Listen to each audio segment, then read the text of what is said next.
Yawwa. Yawwa. Barka da Ina baba. wai mai gidan naka ne? Ni ka san rabon da mu haɗu da shi. Eh. Nan na je gidansa.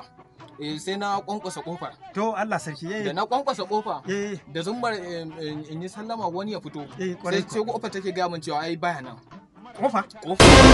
Ya mun baya. To shine ni abun yake bani mamaki nake tunanin ko irin kofofin nan ne da ake irin na zamani haka. Ka san abu zamani yanzu ya ci Lallai dai gaba. kuwa. To shine yasa kawai. Kuma ba yaro bane ya labe ta ba yake magana. A'a ba yaro bane. Yaro ne zan ganshi. Ai zan ganshi. Shi mai gidan naka ne ka san da akwai da muna abin nan ya taɓa ban labarin kakan shi. Kafin kakansa ya rasu ka san malami ne. Malami ne To sosai. kakansa ƙarshe murfin tawada shi ya faɗo ya kashe shi.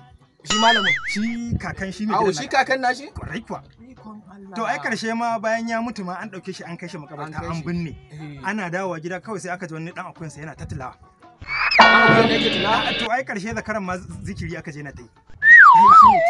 To ai bayan ya gama zikirin ina ji shi dan akuyin da aka yanka shi aka rarraba naman duk wanda ya ci tsoka ɗaya sai da ya karatu. Ni fa da wasa nake ma ba. Ko? Da wasa nake ma da ya ba wannan bane. To shikenan. To shikenan ba. Ni zan yi ta nan. To ni ma bari. Madalla.